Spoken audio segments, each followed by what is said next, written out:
Life is about shedding the darkness and embracing the light of knowledge. So let's get together and awaken our minds.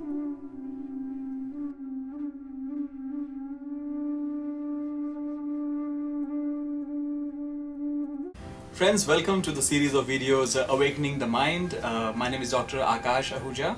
I'm a psychiatrist here in Los Angeles, California. I did my medical school from Maulana Azad Medical College, New Delhi in India, and I did my residency in psychiatry from Hennepin Regents program, which is in Minneapolis in the state of Minnesota in United States. Friends, today I'll be talking about two professionals who I respect a lot, and I'm sure you guys too. They have immense responsibility of saving us from the outside forces at the border and from the inside criminals in our local communities. I'll be talking about Army, Navy, Air Force, the military men, and I'll be talking about the police. So what am I going to talk about them? Well, I always believe that these two professionals have a very stressful life. They deal with so many situations which we have absolutely no clue about, and they take care of their business. They save us from, as I said, external forces and internal forces, but sometimes they get little or less credit about it, and hardly anybody, even the people who work in Army, Navy and Air Force and the police, don't talk about the mental health issues, the stresses they deal with. So let's address some of the issues and see what can we do to at least guide them, help them in any possible way, so that as I believe that if army people and the police have a healthy mind, if their mental health is good, then they will do their job in a better way, and it would be good for them and for their families and actually for the country. So let's start by talking about the military first. I have some slides prepared which you guys can refer to as we complete this presentation.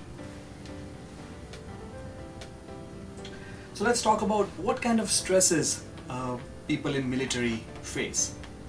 Well, first of all, they live away from the family. I mean, that's not easy. They live away from the family, from the kids, from the wives, from the parents. Many a times they miss many important events at home. They might miss the child's first day of school. They might miss the child's birthday. They might miss their anniversary. If their parents are sick or family is sick, sometimes they might not get a vacation to come back, depending upon what rank they have and what kind of situation the country is in at their job. They have tough living situations, and at times the terrain is so tough and the climatic situation is so tough. The people who are stationed in high altitudes have less oxygen, and they live in such a cold climate. Or sometimes people are in desert area where the temperature is like 130 degree Fahrenheit and or 50 degrees Celsius, and that's not easy. Again, you and me can go and sit down in an air conditioned room where there is a cooler and AC, but those people might not have that particular choice. They are under constant stress.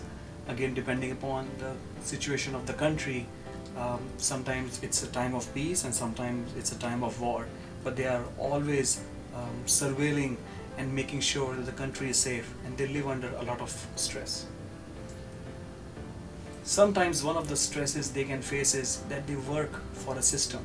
They enjoy it, they take pride in it, but at certain level they do feel that they don't have an individualistic, or they cannot have an individualistic approach because they are a part of the system. They can also face traumatic brain injury. Many a times I've met with army men who have faced gunshot wounds, and many a times I've met them who have suffered some kind of trauma to their head which causes something known as traumatic brain injury. These people can live, but when they come back from from the front, then they suffer from a lot of symptoms like aggressive behavior and disinhibition. They might say whatever is on their mind and can be extremely aggressive to their family and kids, and that is also because of traumatic brain injury, which sometimes people don't realize.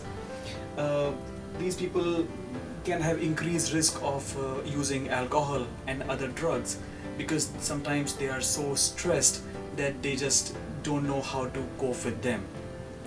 Friends, I have worked with many people in United States who have come back from so many wars.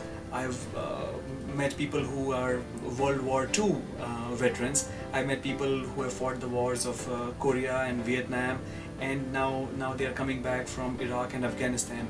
And some of these people suffer a lot with stress, anxiety, substance use, and traumatic brain injury.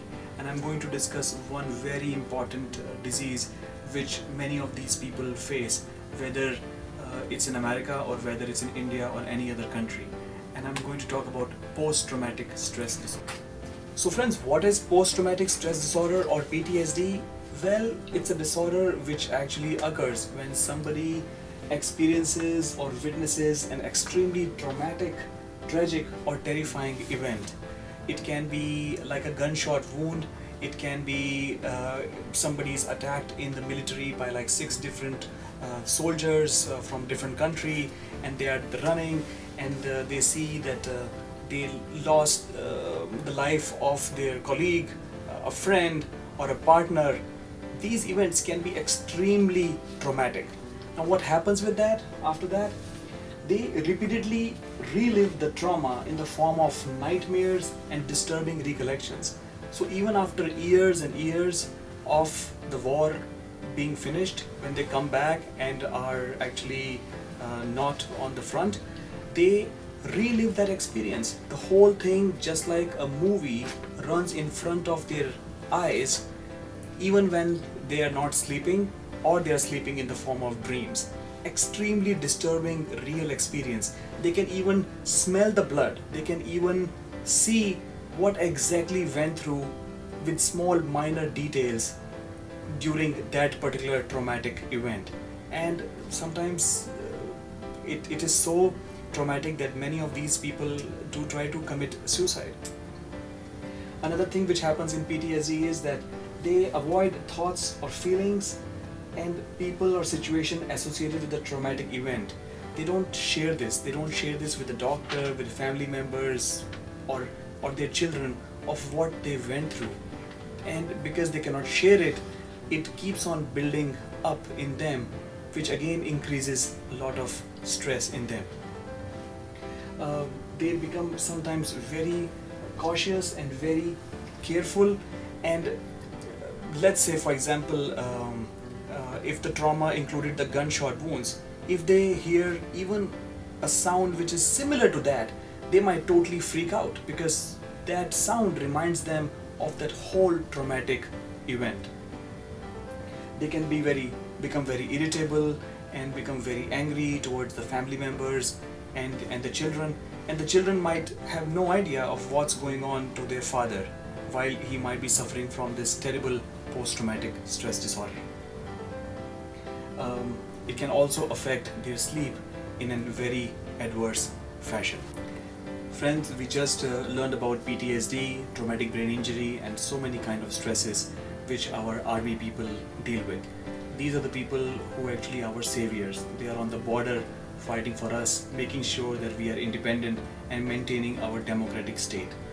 Their mental health and other kind of health is extremely important.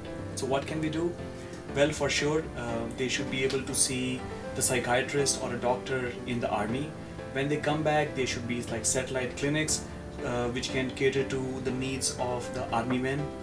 They can evaluate them if they have any symptoms of PTSD or depression, can treat them with antidepressant medications, anti-anxiety medications, teach them yoga, meditation and other ways to deal with this stress.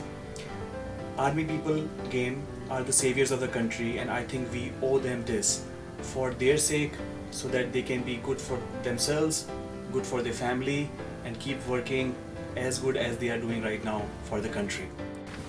Friends, now let's talk about what our policemen go through in terms of the stresses. They are equally important. They take care of the business inside at the local level, what the army does it at the outer level. So in police, they always wear uniform, they carry a badge and a gun, and these things can really make them little isolated from the community. People might not be able to connect with them. They might think that these people are different, and that actually can be a little stressful. People sometimes perceive policemen as very aggressive people, but a lot of research has shown that whosoever carries a gun and a badge, the aggressive tendencies can creep in to those people, and police is not an exception. So at times, if policeman does come across as very aggressive, think about it that they have a gun, and sometimes that can cause aggressive behavior. They have rotating shifts. Sometimes they work at night, sometimes at daytime, sometimes they are called at any emergency time. So which can be very disruptive to their sleep, which can be very disruptive to their family life, to their social dynamics, and that can increase the stress. Talking about the stress, they have something known as burst stress. What is burst stress? Usually in people like you and me, we also have our stresses, but our stress goes like this. It starts from here and it goes kind of like this, gradually. But in police, usually it happens within a split second. Their stress can go like this and this, so it can come very quickly, and they might be forced to make a life and death decision for somebody within a split second, and in fact their life also gets in endangerment, which is also, as we can imagine, can be extremely stressful. They sometimes have trust issues, but then keep in mind that those policemen deal with the criminals every day, and sometimes when you do that, it sometimes becomes difficult to trust people. All this stress actually can lead to depression, anxiety, use of alcohol and other drugs, and can cause a very disruptive family and social life.